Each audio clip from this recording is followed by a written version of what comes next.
കേരളത്തിൽ ആർക്ക് എന്ത് പ്രശ്നം വന്നാലും ഒരേ ഒരു സുരേഷ് ഗോപിയാണുള്ളത്, ഒരേ ഒരു BJP MP. ഇപ്പൊ എന്തുകൊണ്ടാണ് ഇങ്ങനെ പറയുന്നത് എന്ന് ചിന്തിക്കുന്നുണ്ടോ? റിപ്പോർട്ടർ ഇമ്പാക്റ്റിലൂടെ പുറത്തു വന്ന വീട് ജപ്തിയായ 5 സ്ത്രീകൾക്ക് ഒറ്റ രാത്രി കൊണ്ട് പരിഹാരം ഉണ്ടാക്കി കൊടുത്തിരിക്കുകയാണ് നമ്മുടെ സുരേഷ് ഗോപി. അതേക്കുറിച്ചാണ് ഇനി പറയാൻ പോകുന്നത്. വാർത്തയിലേക്ക് പോകാം.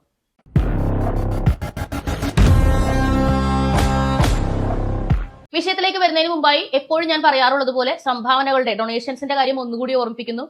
ചാനലിനെ റിപ്പോർട്ട് അടിച്ച് കുറെ ഇഷ്ടമില്ലാത്ത ആളുകൾ പ്രവർത്തിച്ചത് കൊണ്ട് നമുക്ക് ചാനലിൽ നിന്നും വരുമാനം ലഭിക്കുന്ന ഒരു സംഗതി ഇപ്പോൾ നിലച്ച അവസ്ഥയിലാണ്.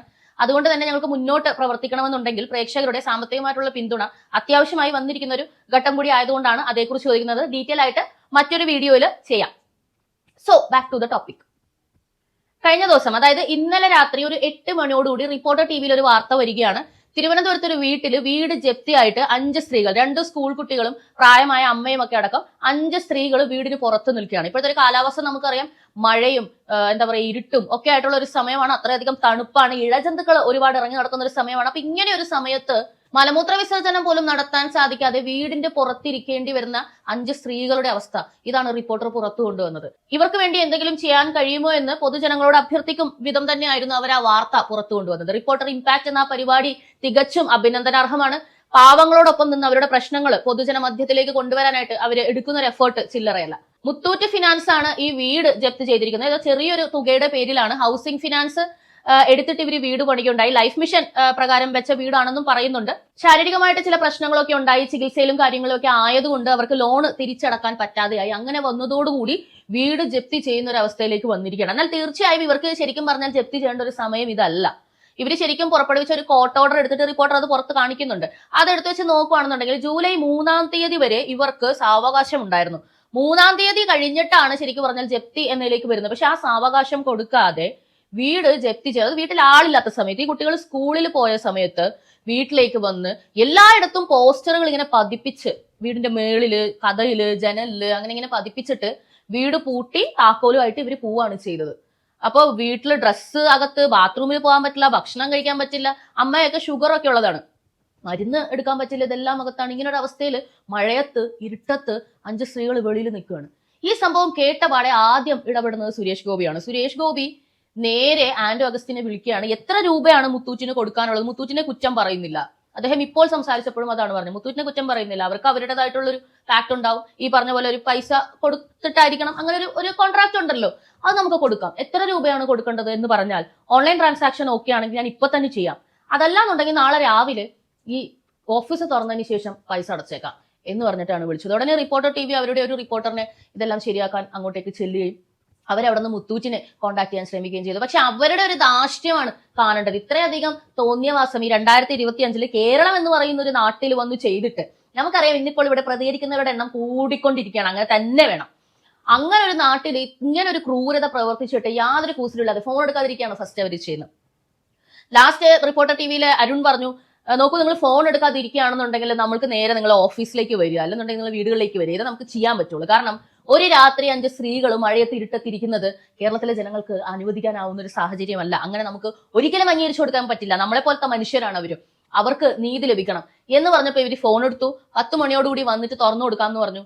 ആ സമയത്തേക്ക് റിപ്പോർട്ടർ അവിടെ എത്തുമ്പോൾ മൊത്തം ആളുകൾ വന്നിരിക്കുകയാണ്, ഒരുപാട് യുവജന സംഘടനകൾ. അതിൽ പ്രത്യേകിച്ച് എടുത്തു പറയേണ്ടതില്ല എന്നാണ് എന്റെ അഭിപ്രായം. കാരണം എല്ലാ രാഷ്ട്രീയ പാർട്ടികളിലുമുള്ള യുവജനങ്ങൾ അവിടെ ഉണ്ടായിരുന്നു. അവര് ആ രാഷ്ട്രീയപരമായിട്ടുള്ള വേർതിരിവുകളൊക്കെ മാറ്റിവെച്ച് ആ വീടിന്റെ ഇവർ പൂട്ടിയിട്ട് പോയ താഴ് തല്ലിപ്പൊളിച്ച് ഇവരെ അകത്തേക്ക് കയറ്റാനുള്ള സൗകര്യമാണ് ഉണ്ടാക്കിയത്.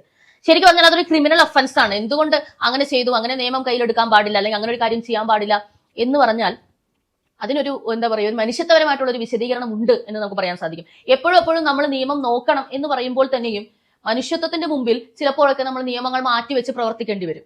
കാരണം ഒരു ജീവൻ, ശരിക്കും പറഞ്ഞാൽ ജീവൻ പോകാൻ നിൽക്കുന്ന ഒരു സമയത്ത് കുറച്ചുകൂടി കാത്തിരിക്കും എന്ന് പറയാനൊന്നും നമുക്ക് ചിലപ്പോൾ പറ്റിയെന്ന് വരില്ല. അതുപോലത്തെ ഒരു അവസ്ഥയിൽ അവരത് ചെയ്തു. ഇനി ഒരിക്കലും ഇവരെ ഇവിടെ ഇറക്കി വിടുന്ന ഒരു സാഹചര്യത്തിൽ ഇങ്ങനെ ഒരു ഗുണ്ടായിസം കേരളത്തിൽ ഇനി അനുവദിക്കില്ല എന്ന കാര്യത്തിൽ തന്നെ അവർ പറഞ്ഞു, കേസൊക്കെ വരുവാണെങ്കിൽ വന്നോട്ടെ, നമ്മൾ അകത്ത് പോയി കിടന്നോളാം, അതൊന്നും കുഴപ്പമില്ല, പക്ഷെ ഇവർക്ക് ഇനി ഇങ്ങനെ ഒരു അവസ്ഥ ഉണ്ടാകരുത് എന്ന് പറഞ്ഞിട്ട്. ഇന്ന് എന്തുകൊണ്ട് താൻ ഈ കാര്യത്തിൽ ഇടപെട്ടു, ഈ ഒരു വാർത്ത കണ്ടപാടെ എന്തുകൊണ്ട് താൻ ഇതിൽ ഇടപെട്ടു എന്നുള്ളത് സുരേഷ് ഗോപി തന്നെ ജനങ്ങളോട്, റിപ്പോർട്ടർ TVയോടും പറയുന്നുണ്ട്. ആ വീഡിയോ ഒന്ന് കാണാം. ഇത് ഞാൻ ഒരു സ്ഥാപനത്തെയും കുറ്റം പറയില്ല. അവർക്ക് അവരുടേതായ സ്ട്രിക്റ്റ് ഗൈഡ് ലൈൻസ് ഉണ്ട്. അവർ ഒരുപാട് പേർക്ക് ജോലി കൊടുക്കുന്നതാണ്. അവരൊരു വലിയ എസ്റ്റാബ്ലിഷ്മെന്റ് നടത്തി. സത്യത്തിൽ ഇങ്ങനെ പണമെടുക്കാൻ ചെല്ലുന്നവരുടെ എല്ലാം ഒരു ആവശ്യം നിറവേറ്റുന്നതിന് ഒരു കോർപ്പസ് വെച്ച് ഓപ്പറേറ്റ് ചെയ്യുന്നവർക്കാണ് അവർക്ക് ആ കോർപ്പസ് തിരിച്ചു കിട്ടിയേ പറ്റൂ. പക്ഷേ അവരുടെ പലിശകളിലൊക്കെ നല്ല നിയന്ത്രണം സർക്കാർ കൊണ്ടുവരണമെന്ന് തന്നെയാണ് എൻ്റെ പക്ഷം. പിന്നെ ഇങ്ങനെയുള്ള ഡിസ്ട്രസ് സിറ്റുവേഷൻസിലൊക്കെ നമുക്ക് ഒരു ഹെൽപ്പിംഗ് ഹാൻഡ് ആവാൻ ഈ ഒരു കൺസോർഷ്യം എല്ലാ കോർപ്പറേറ്റ് ബിസിനസ് സ്ഥാപനങ്ങളിലും ഉണ്ടാവണം. അറ്റ്ലീസ്റ്റ് അവരുടെ CSR ഫണ്ടിൽ നിന്നെങ്കിലും എടുത്ത് വെളിയിൽ കൂടെ പുറകിലത്തെ ജനലിൽ കൂടെ കൊടുത്ത് അവരെ മുന്നിലൂടെ കടത്തിക്കൊണ്ടുവന്ന് ഇത് അങ്ങ് അടച്ച് ഒരു ജപ്തി ഒഴിവാക്കാൻ. ഇതിന്റെ ഞാൻ പല ജീവിത യാഥാർത്ഥ്യങ്ങളും എൻ്റെ ജീവിതത്തിൽ സംഭവിച്ചിട്ടുള്ള പല കാര്യങ്ങളും അന്നൊക്കെ പറയുമ്പം വലിയ ആക്സെപ്റ്റൻസ് ആയിരുന്നു. ഇന്ന് ഞാൻ സംഖ്യയായതുകൊണ്ട് ഒട്ടനെ എന്ത് പറഞ്ഞാലും അതിന് വിമർശിക്കാൻ നിൽക്കുന്നവരാണ്. ഇങ്ങനെ ഒരു ജപ്തി ഭീഷണി കോടതിയിൽ നിന്ന് ആമിയൻ വന്ന് എൻ്റെ അച്ഛൻ്റെ ലക്ഷ്മി ഫിലിംസ് എന്ന് പറയുന്ന കമ്പനിയിലേക്ക് കയറി അവിടെ നടപടികൾ തുടങ്ങുന്നതിന് മുമ്പ് അച്ഛൻ ചെന്നൈയിലിരുന്നു കൊണ്ട് കോടതിയിൽ ഓപ്പറേറ്റ് ചെയ്ത് സ്റ്റേ വാങ്ങാൻ ശ്രമിക്കുന്നു. ഇവിടെ അപ്പോഴത്തേക്കും ആമിയൻ എത്തി ഓഫീസ് സീൽ ചെയ്യും എന്ന് പറഞ്ഞ സമയത്ത് എൻ്റെ അച്ഛൻ്റെ മാനേജർ ബാലേന്ദ്രൻ മാമൻ എന്നാണ് ഞങ്ങൾ വിളിക്കുന്നത്, ബാലചന്ദ്രൻ നായർ, അദ്ദേഹം ആമിയന് ബോർഡ് കാണിച്ചു കൊടുത്തു. ഓഫീസ് അവേഴ്സ് 5 മണി വരെയാണ്, രാവിലെ 9:30 മുതൽ വൈകുന്നേരം 5 മണി വരെ. മണി 5:10 ആയിരിക്കുന്നു. പ്ലീസ് ഗെറ്റ് ഔട്ട് എന്ന് പറഞ്ഞ് ഇറങ്ങി. ഞാൻ ജോലിക്കാരനാണ്, നിങ്ങൾ പുറത്തിറങ്ങണമെന്ന് പറഞ്ഞ് ഷട്ടർ ഇട്ട് പൂട്ടി താക്കോലുമായിട്ട് പോയി. പിറ്റേ ദിവസം ശനിയാഴ്ചയാണ്, മനഃപൂർവ്വം ചെയ്ത അവര്. അപ്പോൾ അതിൽ നിന്ന് സ്കൾക്ക് ഔട്ട് ചെയ്ത ആളാണ്. എൻ്റെ അച്ഛൻ താമസിച്ചിരുന്ന ഞങ്ങളുടെ കുടുംബ സ്വത്ത്, എൻ്റെ അപ്പൂപ്പൻ്റെ അച്ഛൻ വെച്ച വീട്, അത് പിന്നെ പുതുക്കി പണിത് അത് ജപ്തിയാവുന്ന കണ്ടീഷൻ ഉണ്ടായിട്ടുണ്ട്. അപ്പോൾ ഈ വേദന എന്നൊക്കെ പറയുന്നത് ചിലപ്പം ജീവിതാനുഭവങ്ങളിൽ നിന്ന് നമുക്ക് പെട്ടെന്ന് റിലേറ്റ് ചെയ്യാൻ പറ്റും. ഇന്നലെ അവിടെ ആ സ്ത്രീകൾ അങ്ങനെ ഇരിക്കുന്നു, കുട്ടികളും പുറത്താണ്, മഴയുടെ തണുപ്പ്, ഇഴജന്തുക്കൾ, ചെറിയ പഴുതാര വരെ ഇഴഞ്ഞു കയറാവുന്നതാണ്. ആ കുഞ്ഞുങ്ങളെ കുറിച്ച് ഓർത്തു, അവരുടെ പാഠപുസ്തകങ്ങളെ കുറിച്ച് പറഞ്ഞപ്പോൾ അതും വേദനയായി. ഇതിനേക്കാളൊക്കെ വലുത് ഇന്നൊരു ഡയബറ്റീസിന്റെ ഏതാണ്ട് എഡ്ജിന് മേലെ നിൽക്കുന്നതുകൊണ്ട് കാറിലൊക്കെ ഇരുന്ന് മുട്ടിക്കഴിഞ്ഞാൽ ഒന്ന് പുറത്തേക്ക് ഒഴുക്കുന്നതിന് വേണ്ടിയുള്ള സൗകര്യം ഒരു വെപ്രാളത്തോടെയാണ് അന്വേഷിക്കുന്നത്. ആ വെപ്രാളം ഞാൻ അവരിൽ കണ്ടു. അദ്ദേഹം എടുത്തു പറയുന്ന ഒരു കാര്യം കണ്ടോ, തുടക്കത്തിൽ ഞാൻ എന്ത് പറഞ്ഞാലും സംഖ്യ ആയതുകൊണ്ട് അത് ട്രോൾ ചെയ്യപ്പെടും, ഞാൻ പറയുന്നതിൽ ഒന്നും ഒരു കാര്യമില്ല എന്നുള്ള രീതിയിൽ അത് കളിയാക്കും. എങ്കിലും ഞാൻ പറയുകയാണ്, ജപ്തി എന്ന് പറയുന്ന ഒരു സിറ്റുവേഷൻ ഞാൻ എൻ്റെ ലൈഫിൽ അനുഭവിച്ചിട്ടുണ്ട്. എൻ്റെ വീട്, എൻ്റെ അച്ഛൻ്റെ സ്ഥാപനം ഒക്കെ ജപ്തി ചെയ്യുന്ന രീതിയിലുള്ള സാഹചര്യങ്ങൾ എൻ്റെ ജീവിതത്തിൽ ഉണ്ടായിട്ടുണ്ട്. തീർച്ചയായും അനുഭവങ്ങളുള്ള മനുഷ്യരാണ് അതേ അനുഭവങ്ങളുള്ള മനുഷ്യരുടെ കൂടെ നിൽക്കാൻ സാധിക്കും. ഈ അനുഭവങ്ങൾ ഇല്ലാത്തവരതിനെ ട്രോൾ ചെയ്യുന്നതും കളിയാക്കുന്നതും കുറ്റം പറയാനും പറ്റില്ലെന്നാണ് എൻ്റെ അഭിപ്രായം. കാരണം തലവേദന വന്നിട്ടില്ലാത്ത ഒരാളോട് തലവേദനയെ പറ്റി നമ്മൾ പ്രബന്ധം എഴുതി കൊടുത്താലും പറഞ്ഞു പഠിപ്പിച്ചു കൊടുത്താലും മനസ്സിലാവില്ല. ഒരിക്കലെങ്കിലും ആ വേദന വന്നാലാണ് അതിന്റെ കാഠിന്യം എത്രത്തോളം ഉണ്ടെന്ന് മനസ്സിലാവുക. അപ്പം സാമ്പത്തികമായിട്ട് ഉന്നതിയിൽ നിൽക്കുന്ന പല ആളുകൾക്കും അല്ലെങ്കിൽ പ്രിവിലേജ്ഡ് ആയിട്ടുള്ള ആളുകൾക്കൊന്നും മനസ്സിലാവണമെന്നില്ല അദ്ദേഹം സാധാരണക്കാർക്ക് വേണ്ടി ചെയ്യുന്നത് എന്താണ്. സ്വന്തം അധ്വാനത്തിൽ നിന്നെടുത്ത് സാധാരണക്കാരെ സഹായിക്കാൻ വേണ്ടി അദ്ദേഹം എന്തിനാണ് ഇങ്ങനെ ഒരു ചാരിറ്റി ചെയ്യുന്നത്? പ്രശസ്തിക്ക് വേണ്ടിയാണ് എന്ന് പറയുന്നവരെല്ലാവരും തന്നെ പ്രശസ്തിക്ക് വേണ്ടി മാത്രം എന്തെങ്കിലും ചെയ്ത് ശീലമുള്ളവരാണ്. രാഷ്ട്രീയപരമാണ് എന്ന് പറയുന്നവരിൽ പലരും രാഷ്ട്രീയപരമായി മാത്രം രാഷ്ട്രീയക്കാർ പലതും ചെയ്യുന്നത് അനുഭവിച്ച് ശീലമുള്ളവരാണ്. മറിച്ചൊന്നും അവർ കണ്ടിട്ടില്ല. അതിന്റെ കുഴപ്പമാണ്. യഥാർത്ഥ സ്നേഹം ഇങ്ങനെയാണ് അങ്ങനെയാണ് എന്ന് പറഞ്ഞുകൊണ്ട് ടോക്സിക് ആയ പലരെയും സഹിക്കുന്ന ആളുകൾ യഥാർത്ഥ സ്നേഹം ഒരിക്കലും കിട്ടാത്തവരാണ്. അതുകൊണ്ടാണ് അവർക്ക് വ്യത്യാസം തിരിച്ചറിയാൻ പറ്റാതെ ആയി പോകുന്നത്. അതേപോലെ തന്നെയാണ് സുരേഷ് ഗോപി.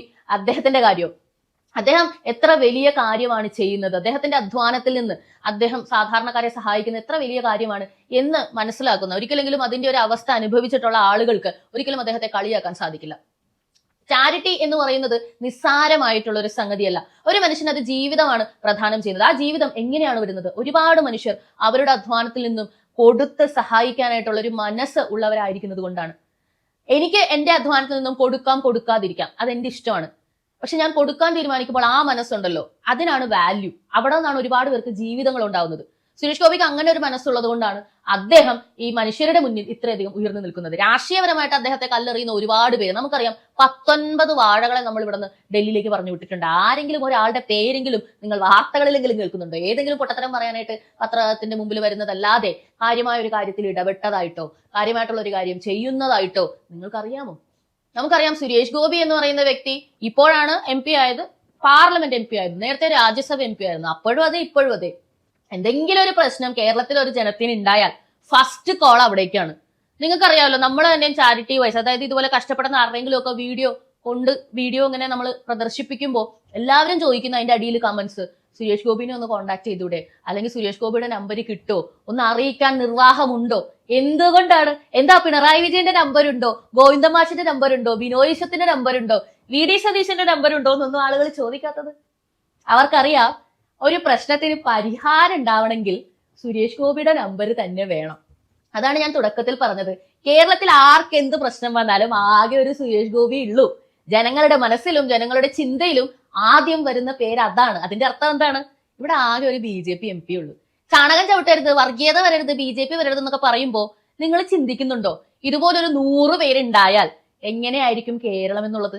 ഒരു പരീക്ഷണത്തിന് നിങ്ങൾ തയ്യാറാകാത്തിടത്തോളം പാതാളത്തിലേക്ക് ഇങ്ങനെ താഴ്ന്നു പോയിക്കൊണ്ടിരിക്കും. ജാതിയും മതവും പൊക്കിക്കൊണ്ടുവന്ന് അവര് നിങ്ങളെ ഭിന്നിപ്പിച്ച് ഇല്ലാതാക്കാൻ നോക്കുകയാണ്. എന്റെ അടുത്ത വീഡിയോ അതിനെപ്പറ്റിയുള്ളതാണ്. അപ്പോ സുരേഷ് ഗോപി സാറിന്റെ വലിയ മനസ്സിന് ഒന്നുകൂടി നന്ദി അർപ്പിച്ചുകൊണ്ട് ഞങ്ങൾക്ക് ആകെ ഒരു സുരേഷ് ഗോപി ഉള്ളൂ എന്നത് വീണ്ടും പറഞ്ഞുകൊണ്ട് വീഡിയോ അവസാനിപ്പിക്കുകയാണ്. അഡ്വർടൈസ്മെന്റിന്റെ കാര്യവും ഡൊണേഷൻസിന്റെ കാര്യവും മറക്കണ്ട. തുടർന്ന് കാണുക പബ്ലിക് ഒപ്പീനിയൻ.